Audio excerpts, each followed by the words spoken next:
precioso tiempo de alabanza. Vamos a comenzar con la predicación y, por supuesto, hoy vamos a continuar con la serie de predicaciones que estamos realizando. Vamos a seguir exponiendo la carta a los Hebreos. Recordad que estamos en el capítulo 11. Si has traído tu Biblia, que por supuesto que has traído tu Biblia, abre ahí en el capítulo 11 de la carta a los Hebreos. Seguimos, hermanos, seguimos avanzando por el capítulo 11 y ya hemos ido viendo, ¿no?, la vida, la fe, la vida y fe de los personajes que se nos van citando según avanza el capítulo 11. Llevamos por el quinto sermón. Este es el quinto sermón solo del capítulo 11, nos lo estamos tomando con calma, pero tampoco muy sin prisa, pero sin pausa, ¿verdad? Y la verdad, hermanos, es que está siendo de bendición para mí. Yo no sé para vosotros. O sea, el hecho de poder considerar, ¿no?, la vida de otras personas que también confiaron en Dios a pesar de sus muchas tristezas, a pesar de sus muchos pecados, personas que confiaron en Dios mientras atravesaban por momentos muy difíciles, a mí me aumenta la fe. Por eso es tan bonito cuando tú escuchas el testimonio de otra persona, cómo ha llegado a la fe, cómo el Señor le ha sustentado. Anima tu fe también, porque ves que el mismo Dios que está guardando y protegiendo a esa persona es el mismo Dios tuyo. Entonces, observar la fe de estas personas debería, ¿no?, estar aumentando nuestra fe. Y por supuesto, vemos cómo el Dios de los cielos se muestra glorioso en la vida de personas tan simples, tan pecadoras también, personas con muchos aciertos, pero también con muchos fallos. El nombre del Señor es glorificado en sus vidas. Hermanos, esta mañana con la ayuda del Señor estaremos considerando un poco de las vidas y la fe de tres personajes: Isaac, Jacob y José. Veremos cómo por la fe ellos llegaron a realizar oraciones llenas de significado y cómo Dios respondió esas oraciones, hermanos. La semana pasada ya estuvimos observando, por medio de la predicación de nuestro pastor, la vida, ¿verdad?, de Abraham. Abraham fue y es conocido como el padre de la fe. Aquel hombre escogido por Dios y a quien Dios mismo le hizo una promesa. Abraham, tú serás el patriarca del cual engendraré un pueblo que viva para mí. Me adore y disfrute de ese objetivo primario que tuve al principio, de conformar un pueblo, una familia y gozar de mi presencia para siempre.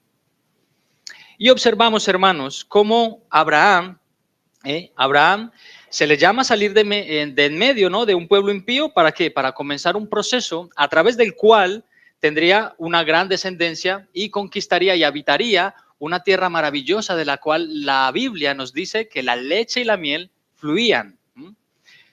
Vimos entonces aquel episodio, ¿no? Sara, una mujer de 90 años, estéril, y un bien adentrado en años, Abraham, ya con 100 años, cómo reciben el cumplimiento, de esta preciosa promesa: un hijo.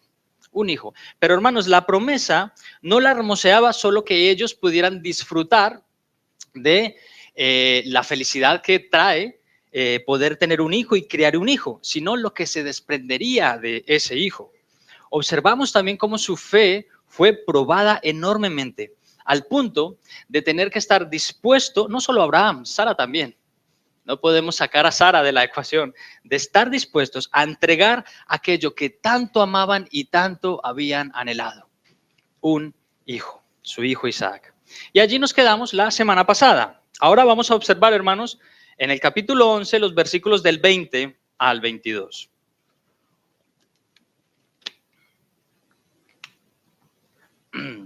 Antes de leer el texto, voy a hacer algunas consideraciones, y antes de esas consideraciones vamos a orar.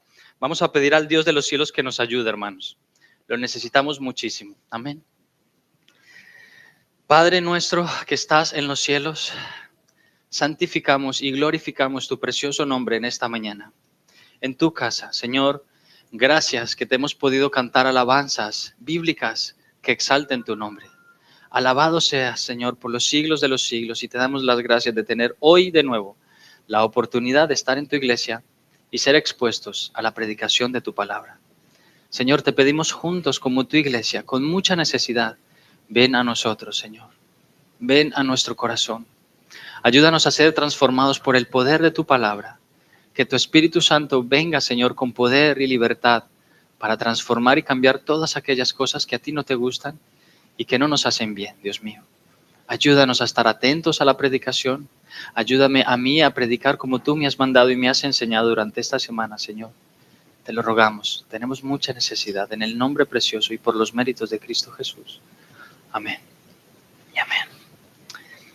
Bien, hermanos, en primer lugar, las porciones, al menos esta porción de estos 3 versículos que el autor de la carta a los hebreos escoge para hablarnos de la fe de nuestros personajes, son las bendiciones que ellos dan a sus hijos.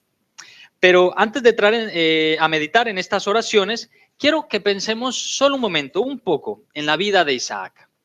¿Vale? No vamos a considerar todos los momentos de la vida de Isaac. Ya conocemos su historia y no podemos detenernos a analizar todos los aspectos de su vida. Pero si alguien tiene curiosidad, seguro que ya conocéis la historia. Pero si vas a Génesis del capítulo 21 al capítulo 35, ahí puedes leer un poco todos esos detalles.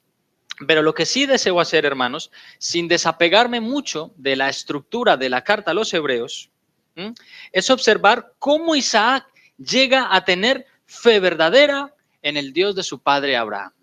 ¿Cómo es que Isaac llega a desarrollar esa fe por la cual se le incluye en este capítulo de la carta a los hebreos? Hermanos, Isaac sabía que su padre Abraham fue elegido y llamado por Dios a servirle mientras su padre vivía en un pueblo, en una ciudad plagada de idolatría. Se nos dijo la semana pasada, pero según estuve leyendo, en Ur de los Caldeos se le rendía culto a la luna como un dios. Era un lugar muy cercano a Babilonia y por tanto con costumbres muy parecidas. Pero hermanos, con toda seguridad sabemos que Abraham era un idólatra, sirviente de dioses falsos, porque Josué, en el capítulo 24 del libro que lleva su nombre, en el capítulo 24, en los versículos 2 y 3, se nos dice ahí que dijo Josué a todo el pueblo: así dice Jehová, Dios de Israel, vuestros padres habitaron antiguamente al otro lado del río, esto es, Taré, padre de Abraham y de Nacor, y servían a dioses extraños.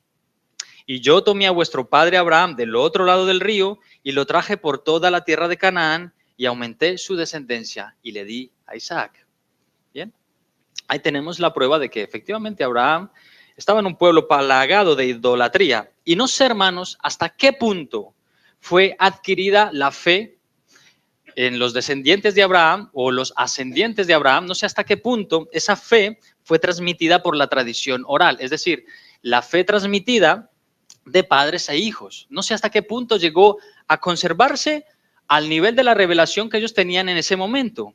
Porque si echamos un vistazo precisamente a la ascendencia de Abraham, encontramos que desde el gran diluvio hasta a través de Sem, uno de los hijos de Noé, es que la línea genealógica de Abraham ocurre.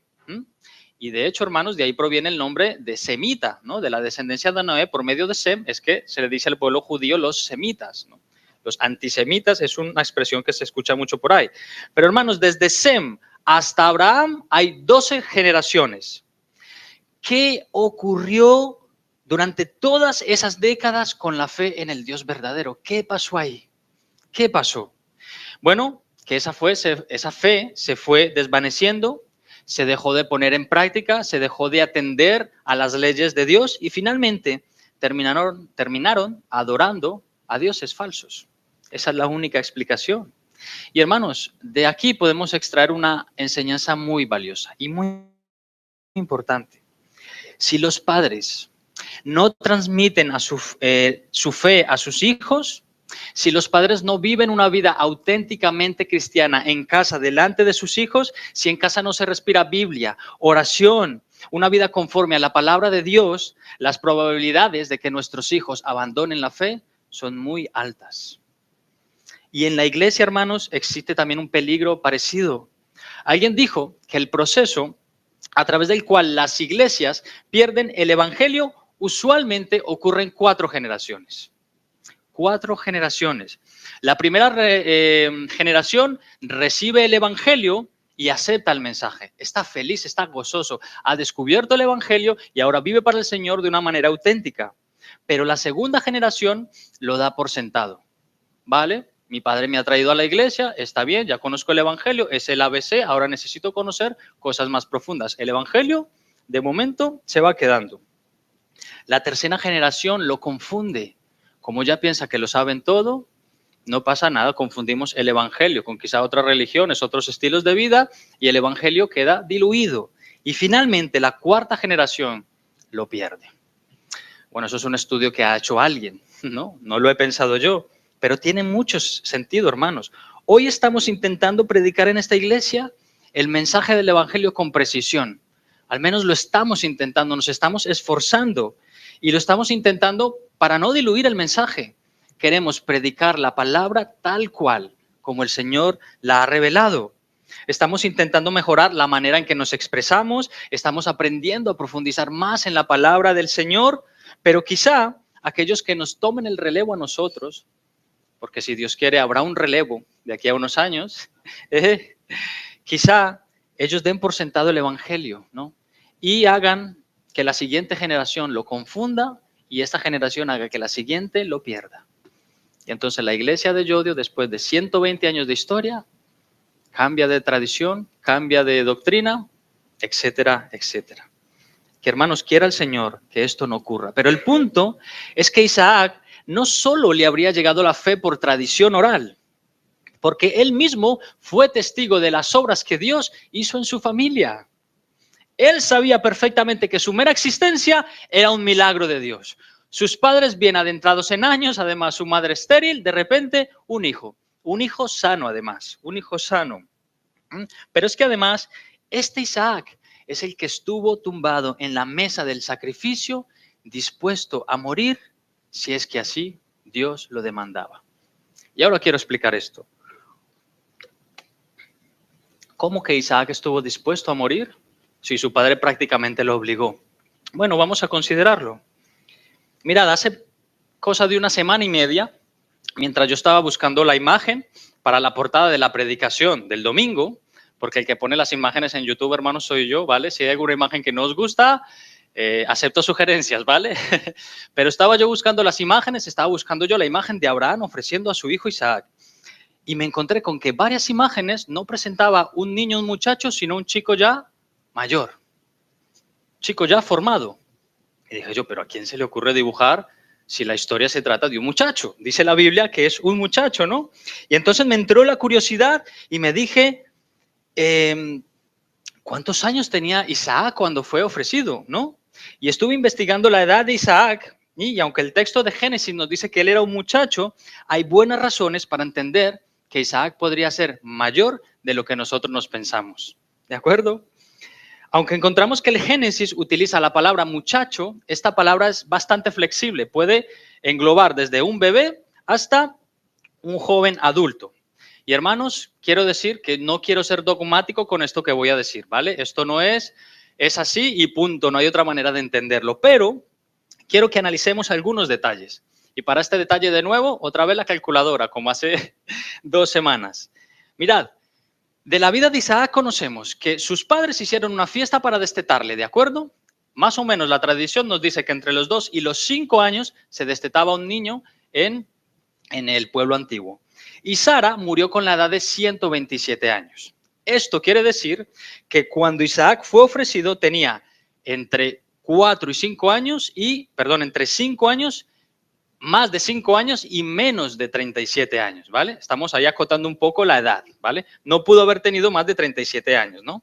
Y aunque las historias en el Génesis están muy seguidas, muy juntas una de la otra, pudo haber pasado un tiempo considerable porque Génesis capítulo 22 comienza con la siguiente expresión: aconteció después de estas cosas.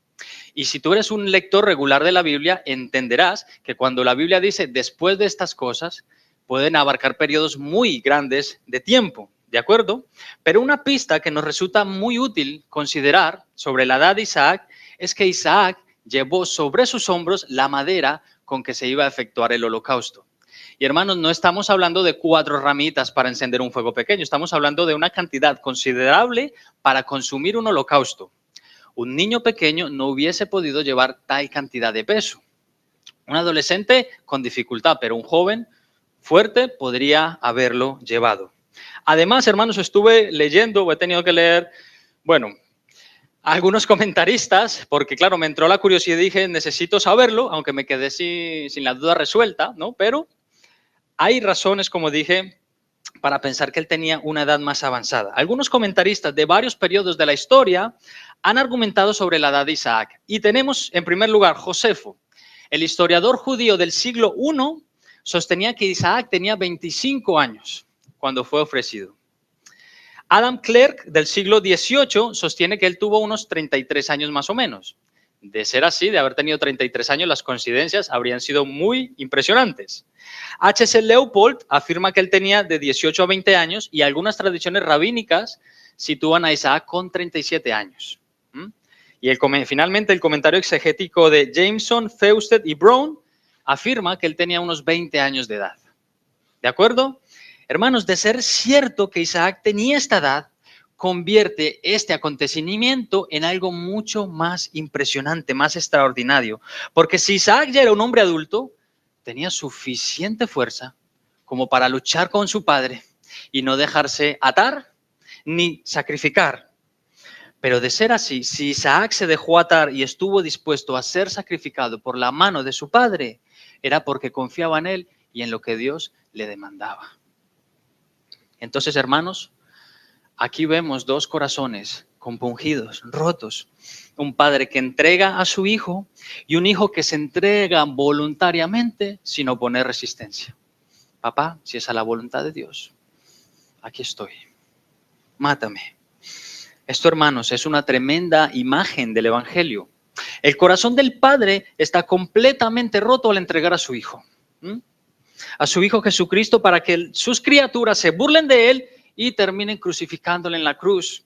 El corazón de Dios el Hijo está roto al permitir ser despreciado por sus criaturas, se deja atar, tal cual se deja arrestar como hizo con Isaac. Él va a la cruz, él va a la mesa del sacrificio y en silencio se entrega sin oponer resistencia.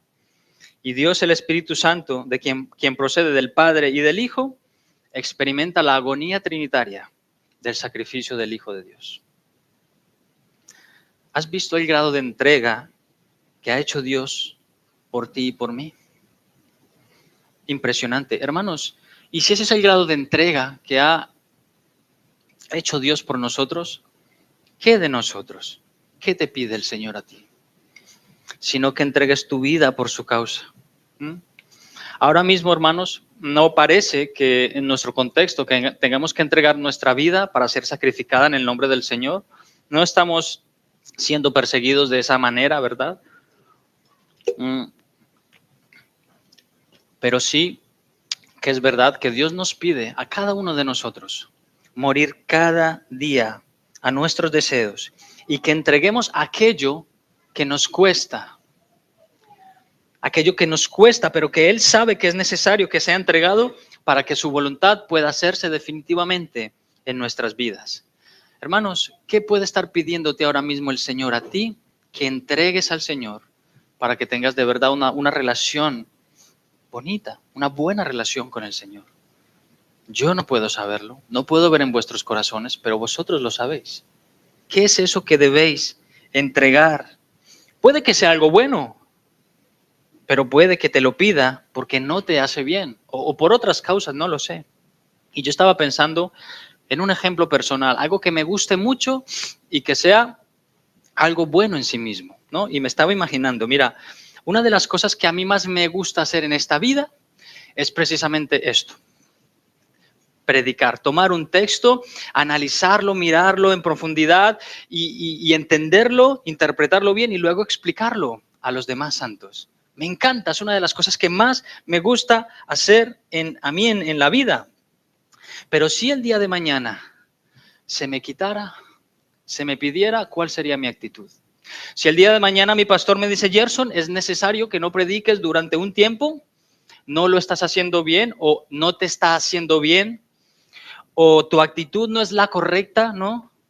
¿Cuál sería mi actitud? O yo qué sé, si el día de mañana simplemente me quedara sin voz y no pudiera predicar, ¿cuál sería mi actitud? ¿Empuñaría mi brazo contra el cielo y diría, Señor, pero si estoy predicando, ¿cómo me lo vas a quitar? Si estoy haciendo bien a tu pueblo. Dejo de respirar y me muero de rabia como lo hizo Jonás. ¿Os acordáis? Jonás, el Señor, un sol impresionante, hace crecer una calabacera, al día siguiente el Señor hace que se seque y Jonás se enfada contra el Señor como si hubiera tenido algo que ver con la calabacera. Si el Señor el día de mañana te pide algo que te gusta mucho, aunque sea bueno, ¿cuál va a ser tu actitud? Y la mía. No sé cuál pueda ser tu caso, pero imagínalo. Llevas orando durante mucho tiempo por una bendición, con una convicción tremenda de que estás orando conforme a la voluntad de Dios. Es decir, no hay duda de que lo que estás pidiendo es la voluntad de Dios. Y de repente, después de orar muchos días, quizá años, el Señor te concede esa bendición. Te permite que disfrutes de esa bendición. Y entonces ya tu carácter empieza a cambiar, tu actitud empieza a cambiar, estás contento y en un momento, de repente, viene el Señor y te arrebata esa bendición, te la quita, hace que desaparezca. ¿Cuál sería tu actitud y la mía si esto ocurriera? Hermanos, oremos al Señor para que nos dé la suficiente humildad para aceptar su voluntad y su disciplina, si es el caso. Porque Dios ama y disciplina a todo el que recibe por hijo. Dios siempre tiene una buena razón para levantar una prueba en tu vida, porque Él es siempre bueno. Siempre tiene una buena razón para dar y para quitar. Esa razón tiene que ver con tu santificación y con su gloria y no con tus deseos. Repito, esa es la razón que Dios tiene que ver con tu santificación y con su gloria y no con tus deseos. No es fácil a veces aceptar la voluntad de Dios, yo lo sé. Pero sabemos por la Escritura que Dios tiene suficientes razones para permitir cosas en nuestras vidas que nos van a hacer bien a la postre, aunque no lo entendamos. Ahora, volviendo a la fe de Isaac. Observemos pues nuestro texto y las oraciones que contiene. No hemos leído todavía los textos, ¿verdad? Vamos allí, vamos a leer capítulo 11 de Hebreos, versículos 20 y 21. Dice la palabra del Señor: por la fe bendijo Isaac a Jacob y a Esaú respecto a cosas venideras. Por la fe, Jacob, al morir, bendijo a cada uno de los hijos de José y adoró apoyado sobre el extremo de su bordón. Bien, estos dos versículos. Hermanos, he estado leyendo precisamente estas bendiciones que se hicieron en el Antiguo Testamento, porque recordemos, hermanos, cuando en el Nuevo Testamento se nos cita un texto, un fragmento del Antiguo Testamento, nosotros debemos ir allí, leer lo que se nos dice y leer su contexto para entender la conexión entre el Antiguo y el Nuevo Testamento, ¿no? Entonces, yo, claro, las he traído en la nueva versión internacional porque creo que da un poco más de claridad, pero en el capítulo 27 de Génesis, en el versículo 27, esta es la oración de Isaac por Jacob y por Esaú. Fíjate, esto dice, bueno, recordáis el contexto, ¿verdad? Isaac, está ya ciego, no sabe diferenciar entre sus hijos, así que él es engañado y va a bendecir al menor antes que al mayor. Y dice así sobre Jacob.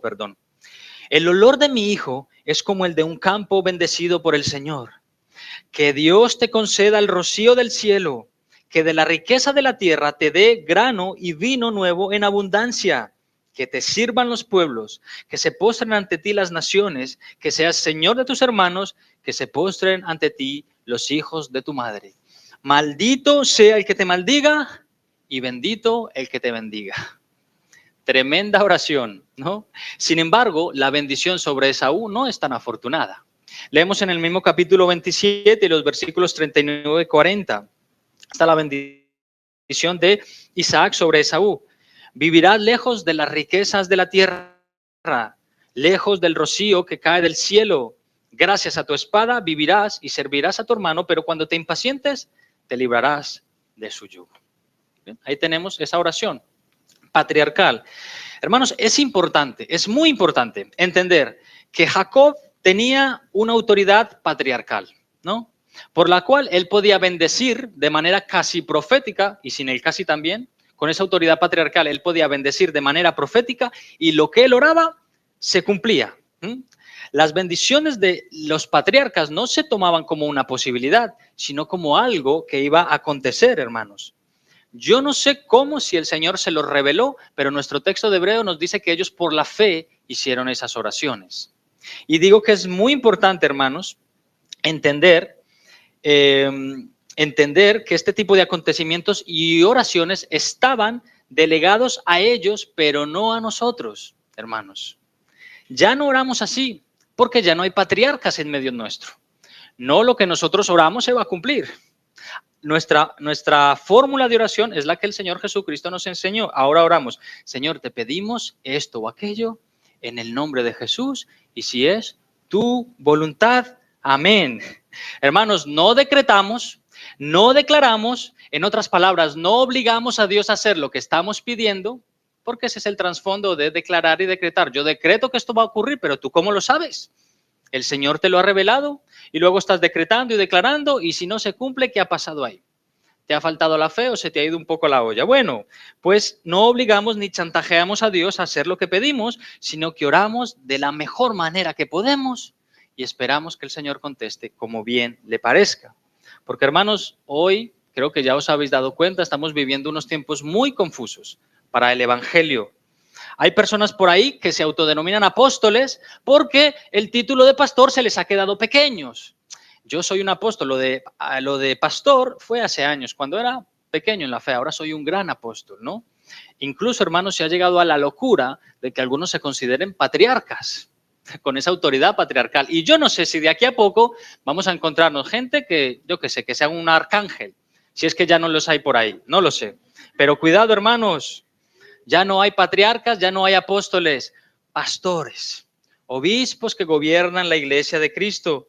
Debemos aprender a diferenciar los textos y los tiempos de la palabra de Dios. No todo se aplica igual. Dios en su antigua ley decretó muchos mandamientos de corte ceremonial que ya no se aplican. Esa es la razón por la que tú hoy domingo no estás trayendo un pequeño cordero para sacrificar. Porque hay algunos aspectos de la antigua ley que ya pasaron, aunque extraemos los principios y los podemos aplicar, ¿verdad? Hermanos, de hecho, muchas iglesias que sostienen la abominable y mal llamada teología de la prosperidad usan esta oración de Isaac, esta oración patriarcal y muchos otros textos para qué, para vender humo y para decirte vas a tener, abundancia material. Trigo y abundancia de vino, como Jacob y Abraham.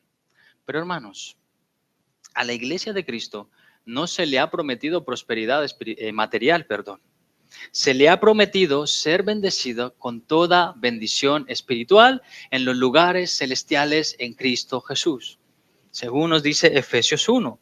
Y, hermano, no se nos ha prometido prosperidad material, aunque sabemos que Dios prospera a sus hijos. Dios nos ha prosperado, tenemos suficiente para vivir. Y también sabemos que Dios honra el esfuerzo de sus hijos. Si tú eres una persona esforzada, si te trazas una meta, un objetivo, si pones en orden tu vida y das prioridad a las cosas del reino de Dios, y si aún con todo es su voluntad el pretender prosperarte materialmente, ten por seguro que el Señor te prosperará. Hermanos, pero estas cosas no llegan por sí solas. Estas cosas no van a llegar si tú estás tumbado durante 8 o 10 horas en la cama con el móvil, con el ordenador, con lo que sea, sin hacer nada. No vas a prosperar, porque tenemos principios de la palabra de Dios que nos dicen que no es así. De hecho, hay un par de proverbios que he traído para vosotros. Mira, el Proverbios capítulo 10 y versículo 4. La mano negligente empobrece, mas la mano de los diligentes enriquece. Proverbios capítulo 13 y versículo 4. El alma del perezoso desea y nada alcanza, mas el alma de los diligentes será prosperada. Y, hermanos, recordad que los proverbios, se lo estaba diciendo ayer a los jóvenes en la reunión, los proverbios no son promesas de Dios per se. Recordad que los proverbios son la realidad de la vida vista por aquel que escribe los proverbios. El proverbista, ¿qué hacía? Veía la vida de una persona diligente y la comparaba con la vida de un perezoso y decía, pues mira, el diligente, si pone en marcha sus conocimientos y su esfuerzo, va a prosperar. El perezoso no, porque está en su cama girando como una bisagra de una puerta, pues ese va a empobrecer, ¿no? De hecho, hay un proverbio que dice así acerca de la bisagra, ¿no? Esto es pura sabiduría práctica, hermanos. Los proverbios son la observancia de la vida traída a la práctica. Pero el punto, hermanos, es que las bendiciones que hemos de alcanzar la iglesia son primordialmente espirituales. Y hermanos, ¿cómo le encanta al Señor prosperarte espiritualmente? Le encanta. Hermanos, si hay alguien aquí entre nosotros que no esté prosperando espiritualmente, algo está pasando. Porque están disponibles para ti. Son gratuitas, solo tienes que venir a Él y disfrutar de ellas. ¿Te falta la paz? Ven a Cristo y te dará una paz que sobrepasa todo entendimiento. ¿Estás ansioso? ¿No consigues ver el futuro con claridad? Tranquilo. Ven a Cristo si estás cansado y agobiado y Él te hará descansar. ¿Necesitas paciencia? Ven a Cristo, acude a Él y probarás la preciosa escuela de la paciencia. Te va a poner en situaciones en las que tu paciencia va a ser probada. Él te la proveerá. ¿Está faltando el amor en tu casa? ¿Te está faltando amor por Dios? ¿Está faltando amor por su reino y por tu prójimo? Ven a la fuente inagotable de amor que es Dios y te llenará de su amor hasta rebosar. Ven a Él y no te vayas hasta que Él te bendiga. Métete en tu habitación y no salgas de ahí hasta que el Señor te bendiga. Y hermanos, así con todos los dones y frutos del Espíritu. Amor, gozo, paz, paciencia, benignidad, bondad, fe, mansedumbre, templanza. De hecho, hermanos, fijaos el detalle, no son los frutos del Espíritu, es el fruto del Espíritu. El fruto del Espíritu engloba todo esto. Así que los cristianos tenemos que estar creciendo en todos estos aspectos. No digo a la par, pero debemos estar creciendo al menos un poco en cada uno de ellos, ¿no? Así pues, hermanos, podemos inferir que Israel era un pueblo terrenal con símbolos terrenales y promesas terrenales. Si ellos ponían en marcha la ley de Dios y eran obedientes, ellos recibían bendición terrenal. Eran benditos en el campo, los vientres de sus mujeres eran benditos, no prestaban, no pedían prestado, sino que prestaban, etcétera, etcétera. Pero si ellos decidían no poner en orden, por obra, la ley de Dios, ellos iban a ser malditos por Dios mismo. Maldito en el campo, maldito los vientres de tus mujeres, vas a pedir prestado, etcétera, etcétera, etcétera. Y como dije, hermanos, eso no quiere decir que Dios ahora no nos prospera materialmente, pero la prosperidad material no siempre es la consecuencia de la obediencia. Pablo obedeció mucho y tuvo una vida muy sufrida, ¿Qué diremos de Pablo? Que no estaba obedeciendo al Señor, que no tenía prosperidad material. Bueno, hermanos, pues algunos toman esta bendición patriarcal e intentan aplicarla al pie de la letra y creen que se debe cumplir, y no necesariamente. De hecho, ¿sabes cómo termina la oración? La hemos leído. Malditos los que te maldijeren y benditos los que te bendijeren. Y he querido traer este último fragmento, hermanos, porque está muy de moda. Vemos ese conflicto tan grande que hay allí en Oriente, ¿verdad? Entre Israel y otras naciones. Y tenemos que saber que dentro del pueblo evangélico hay muchas personas que están a favor de Israel independientemente de lo que Israel haga. Con la excusa de que, bueno, ellos son el pueblo escogido de Dios. Mis hermanos, es verdad que ellos han sido el pueblo escogido y que dentro de ellos sigue habiendo muchos escogidos de Dios. Pero la carta a los Romanos, hermanos, nos aclara todas estas cosas. Mira, os lo he traído, Romanos capítulo 2, versículos 28 y 29. No es judío el que lo es exteriormente. Es decir, no es judío el que vive en Jerusalén, ni es la circuncisión la que se hace exteriormente en la carne, sino que es judío el que es en lo interior. Y la circuncisión es la del corazón, en espíritu, no en letra, la alabanza del cual no viene de los hombres, sino de Dios. Además, Romanos capítulo 9, versículos de 6 al 8 nos dice, porque no todos los descendientes de Israel son israelitas, ni por ser descendientes de Abraham son todos hijos, sino en Isaac te será llamada descendencia. Esto es, no los que son hijos según la carne son los hijos de Dios, sino los que son los hijos según la promesa son contados como descendientes. Hermano, en Israel ahora mismo hay un montón de personas que son israelitas y no son verdaderos israelitas. no son hijos de Dios. Porque en Jesús la pared intermedia de separación fue derribada y ya no hay distinción entre los pueblos. Ya no hay judío ni griego, ya no hay esclavo ni libre, ya no hay hombre ni mujer. Todos somos el pueblo de Dios. Dios no tiene un plan para Israel y luego otro plan para la iglesia, hermanos. Desde nuestro punto de vista no es así. De hecho, nos dice el libro de los Hechos, en el capítulo 4, que no hay ningún otro en quien haya salvación. Y no hay otro nombre bajo el cielo dado a los hombres en que podamos ser salvos, sino en el nombre de Jesús. Así que si alguien dice hoy algo malo contra Israel, ¿será maldito por Dios? No lo creo, hermanos. No lo creo. De hecho, creo que la persona que más ha maldecido a Israel en toda la historia ha sido el propio Dios, por medio de sus profetas. ¿Y qué hacía Israel con sus profetas? ¿Lo recordáis? Cuando los profetas iban allí a Israel a amonestarlos, ¿qué hacía Israel? Les mataba.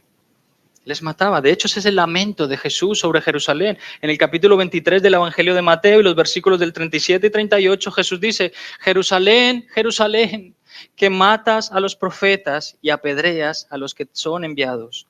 ¿Cuántas veces te quise juntar a tus hijos como la gallina junta a sus polluelos debajo de las alas y no quisiste? He aquí vuestra casa os es dejada desierta. Maldición. Piensa un momento. ¿Recuerdas los fariseos que escupían el rostro de Jesús?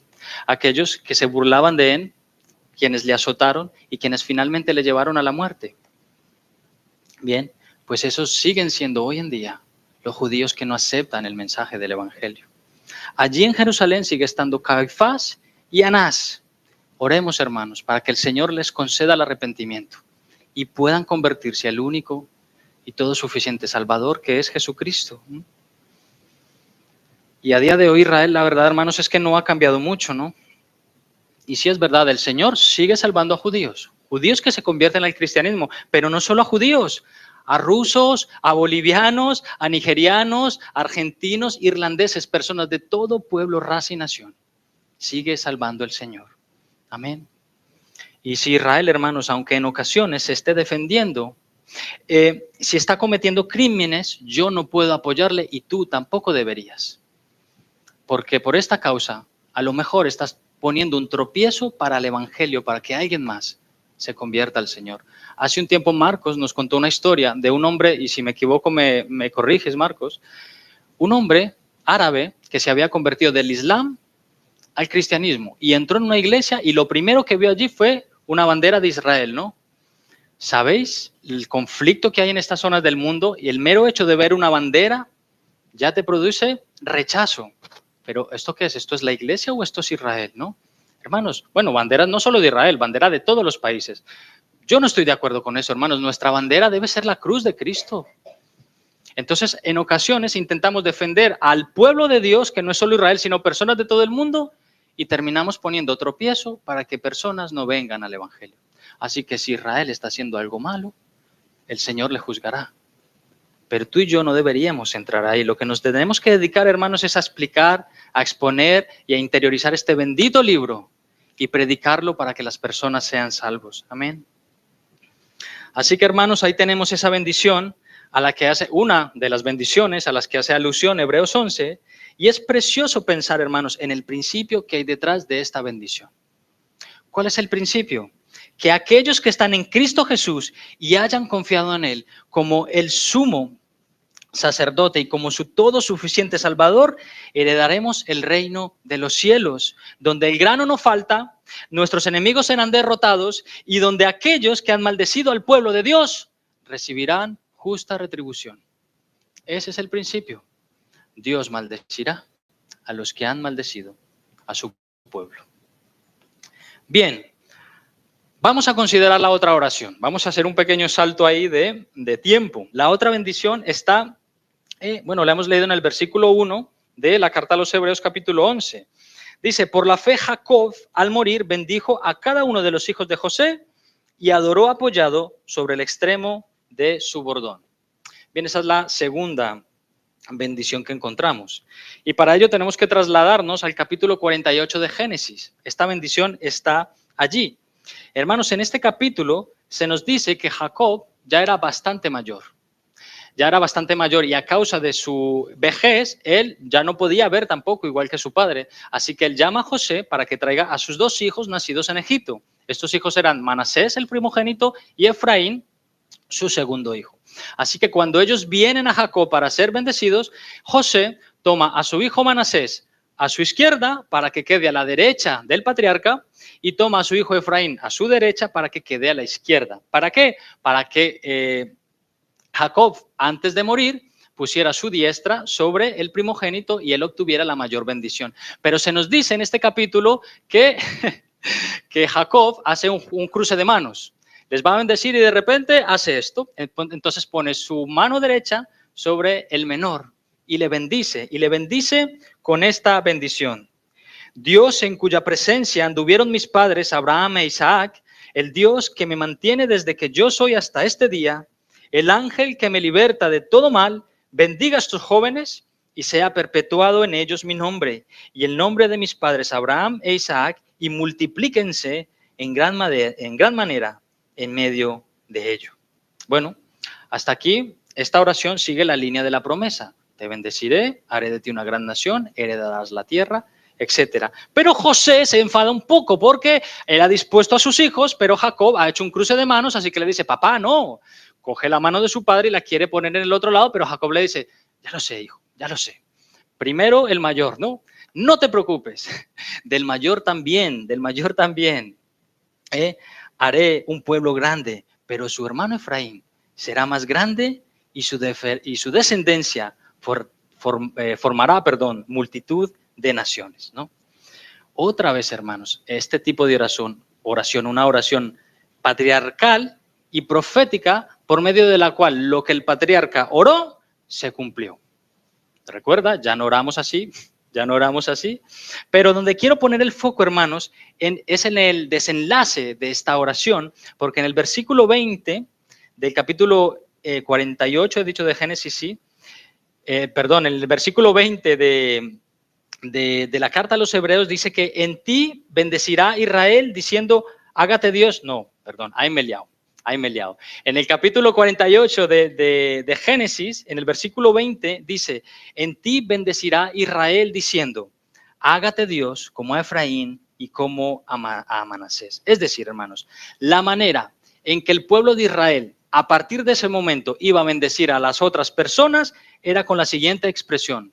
¿Qué tal, hermano? Dios te bendiga como a Efraín y como a Manasés, ¿no? Poniendo a Efraín antes que Manasés. Esa fue la expresión que se quedó durante mucho tiempo en el pueblo de Israel. Pero, hermanos, la oración no termina ahí. Y es ahí donde yo quiero poner el foco.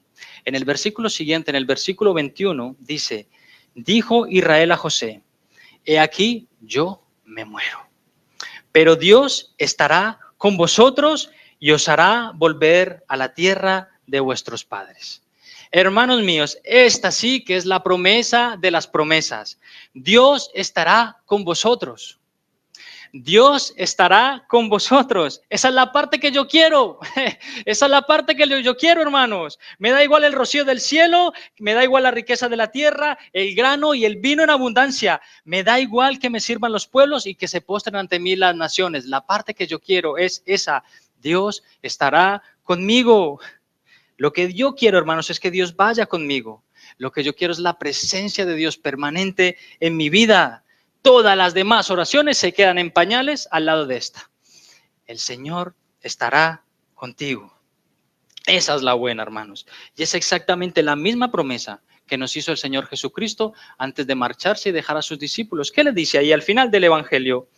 Yo estaré con vosotros todos los días hasta que llegue la gran tribulación. No, ¿verdad? No dice eso. Yo estaré con vosotros todos los días hasta el fin del mundo, mis hermanos. Esa es la parte que yo quiero. Y si el Señor está a mi lado todos los días, ¿sabes qué va a pasar? No me va a faltar pan, no me faltará la fe, no me faltará nada de lo que el Señor sabe que yo necesito para vivir en esta vida y para vivir una vida piadosa. Lo que yo necesito, no lo que yo quiero. Querido hermano y querida hermana, el Señor ha estado cada día de tu existencia, incluso cuando vivías una vida alejada de Él. El Señor estaba a tu lado. Él te soportó durante años con paciencia. Te amó con amor eterno y estuvo esperando el día de tu salvación. Y si aún no has venido a Jesús en arrepentimiento y en fe, Él aún está ahí a tu lado, soportándote, esperando el día de tu salvación. No te ha dejado. No ha habido ni un solo momento de tristeza en el que Dios no hubiera estado a tu lado. Y quizá en el momento en el que estabas en medio de ese profundo dolor, no lo veías. Pero ahora ya has pasado el umbral y ahora ya lo puedes ver. El Señor estuvo conmigo. No ha habido ni un solo momento de tu vida en el que Dios no estuviera cuidándote, proveyéndote el pan de cada día, cubriendo tus pies con calzado, tu cuerpo con ropa. El Señor no ha dejado de darte ánimos. Él no te ha dejado. Aunque tú por momentos no sintieras su presencia, aunque pareciera que las pruebas se acumulaban y eran demasiadas para ti, siempre ha estado ahí porque Jesús lo prometió. Y debes creerle, solo debes tener fe. Y si bien es cierto, hermanos, que el Señor siempre ha estado ahí para ayudarme, también es cierto que el Señor siempre ha estado ahí, incluso en los momentos de mayor debilidad y en los momentos de mi pecado y del tuyo. Sí, cuando tú decides abrir ese vídeo que sabe que no debes abrir en el WhatsApp, cuando has empezado a hablar mal de tu prójimo y de tu hermano en la fe porque no tenías otra cosa más interesante ni más inteligente que hacer que ponerte a hablar de otras personas, Él también ha estado ahí. ¿Y sabes qué? Se ha sentido decepcionado. Y su espíritu se ha entristecido, es lo que dice la palabra del Señor. Se ha contristado su Santo Espíritu. Mis hermanos, cuánta necesidad tenemos de ser conscientes de la presencia permanente de Dios en nuestras vidas. Tenemos mucha necesidad, porque cuando un creyente es profundamente consciente de que Jesús está a su lado, como lo está hoy aquí en medio de nosotros, no sé si te has dado cuenta, pero Dios está en este lugar, la cosa cambia mucho, cuando estamos conscientes de la presencia de Dios. Esa certeza de que Él está ahí te hace ser más santo, más sabio, más educado, más manso, más humilde, más de todo lo bueno. Y me acordé, hermanos, de un ejemplo que escuché hace no mucho, pero creo que es útil para ilustrar esto. Estaba escuchando a un hombre que decía que él estaba dándole unas instrucciones a su hijo. Estaba hablando con su hijo, no necesariamente le estaba hablando mal, pero le estaba dando unas instrucciones con una actitud un poco seria. Y que en ese momento uno de sus vecinos se acercó. Y cuando se acercó su vecino, este hombre, de alguna manera cambió su actitud para con su hijo. Ya le habló con más dulzura, ya sus ojos, ¿no? Él ya empezó a hablar con más cariño, ¿verdad? No le estaba hablando necesariamente mal, pero el hombre decía, ¿por qué hago yo esto? Y yo también me lo pregunto, ¿por qué estás actuando de una manera y de repente cuando viene otra persona cambias de actitud? Ahora pareces el padre del año, Ahora no te enfadas como lo hace con ellos en casa, ¿verdad? ¿Por qué? Porque hay una presencia que te está empujando a hacerlo mejor, ¿no? Hay una presencia que te está empujando a eso, ¿no? ¿Ves lo que logra la presencia de un simple ser humano a nuestro lado? ¿No? También le decía ayer a los jóvenes, ¿no? Si tú vas en carretera y vas ligeramente más rápido que la velocidad de la vía y de repente, ¿no? Te encuentras allí a la policía, ¿qué haces? Bueno, reduces la velocidad y a lo mejor te enderezas un poco para que vean lo bien que conduces, ¿no? La presencia de la policía logra eso. La presencia de un vecino y de la policía produce eso. Y nosotros, que estamos todo el tiempo, coram Deo, delante de Dios, ¿en cuántas ocasiones actuamos como si Él no estuviera? Si hacemos un recuento, nos quedaríamos cortos, hermanos. La presencia de Dios debería lograr esto en nuestras vidas. El Señor, hermanos, nuestra oración es que el Señor nos haga cada vez más conscientes de su preciosa presencia. Él estará con nosotros cada día en nuestras vidas, sí, en nuestros aciertos, pero también en nuestros desaciertos. Y para terminar, mis hermanos, ya vamos en la recta final. No me gustaría terminar sin hacer un apunte acerca de la vida de José. Por supuesto, no tenemos tiempo para profundizar en su vida. De hecho, el autor de la carta a los Hebreos no ha profundizado mucho, simplemente ha nombrado un aspecto de algo que ocurrió antes de que él muriera, ¿verdad? Y yo tampoco pretendo hacerlo, pero en Hebreos 11:22, el que hemos leído, se nos dice que por la fe, José al morir mencionó la salida de los hijos de Israel y dio mandamiento acerca de sus huesos. Esto es lo que tenemos, ¿no? En Génesis 50, el último capítulo de Génesis, por cierto, si alguien no ha leído todavía este episodio y tiene curiosidad, que vaya a las Escrituras y lea todo acerca de la vida de José. Es una historia impresionante, ¿no? Pero en Génesis 50 terminas con la muerte de José y nos dice allí que José hizo jurar a los hijos de Israel que se llevarían sus huesos cuando viniera el Señor a visitarles. José murió con 110 años y lo embalsamaron y murió. Es como termina Génesis. ¿Sabes cómo lo embalsamaron? Con el ritual egipcio. ¿Cómo demandaba su cargo? José murió como el segundo al mando de todo el imperio de Egipto. ¿Te imaginas los rituales, la pompa, la celebración? Los faraones, hermanos, eran hombres de mucho renombre que tenían tumbas del tamaño de una pirámide. Impresionante. Se enterraban allí con sus riquezas, con un montón de pompa. En ocasiones se enterraban con sus propios siervos y con sus mascotas. Está complicado ser siervo de un faraón en aquel entonces, ¿verdad? Porque cuando moría ya podía llegar tu fin. Pero a José, hermanos, todo eso le dio absolutamente igual. Porque José tenía sus ojos puestos en la promesa de Dios.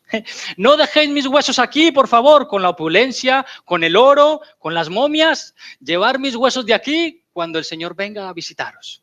Llevadme a la tierra prometida. Mis huesos, ya estaré muerto, sí, pero no me dejéis aquí. Yo quiero la tierra prometida. Qué fe, mis hermanos. José pudo haber tenido una pirámide para él mismo si hubiera querido.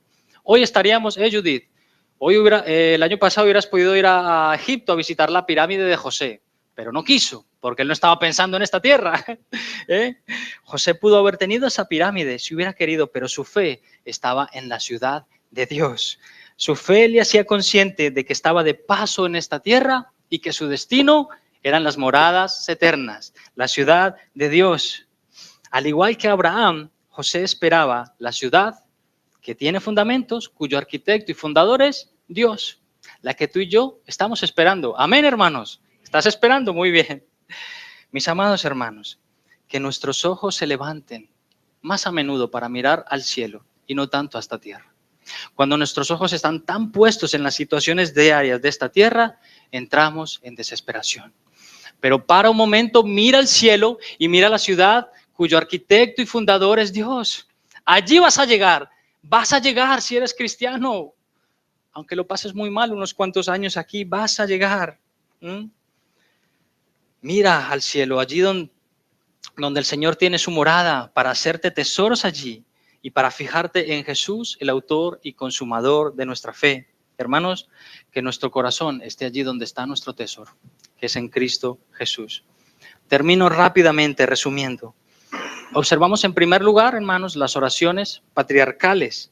Hemos recordado que no somos patriarcas, ya no hay patriarcas, no oramos de esa manera, oramos a la manera de Jesús, pidiendo su voluntad. Recordamos que el correcto entendimiento acerca de la nación de Israel nos lo da la propia escritura. Ya no hay judío ni griego. Dios tiene un pueblo y una bandera que es la cruz. Y finalmente, hermanos, recordamos que la gran promesa en nuestras vidas es que el Señor estará contigo y conmigo hasta el final de nuestras vidas. Y eso debería ser suficiente. Todo lo demás son bendiciones y las recibimos. Pero si tus ojos no están puestos ahí, pues vas a sufrir. Amén. Vamos a orar y terminamos. Amado Señor y Padre, considerar tu escritura es maravilloso. Hay tantos detalles, Señor, tanta profundidad, que si uno simplemente quisiera hablar de cada detalle, Dios mío, hallaría tesoros. Y entre los detalles, más detalles, y tú seguirías hablándonos. Gracias, Señor, porque así es tu palabra, que tú inspiraste, rica y es útil para enseñarnos, Señor, para redarguirnos y corregirnos, a fin de que estemos enteramente preparados para toda buena obra. Padre, que tú bendigas tu palabra en nuestro corazón. Que nos ayude, Señor, como hemos entendido hoy, a poner nuestros ojos en ti, mi Señor. Que estemos pensando más en las cosas de tu reino que en nuestro pequeño reino terrenal. Para que de esta manera, Señor, simplemente anhelemos tu venida y anhelemos tu reino cada día más. Gracias por tu iglesia, gracias por tu palabra, gracias por este precioso tiempo. En el nombre de tu Hijo Jesucristo y por sus benditos méritos. Amén.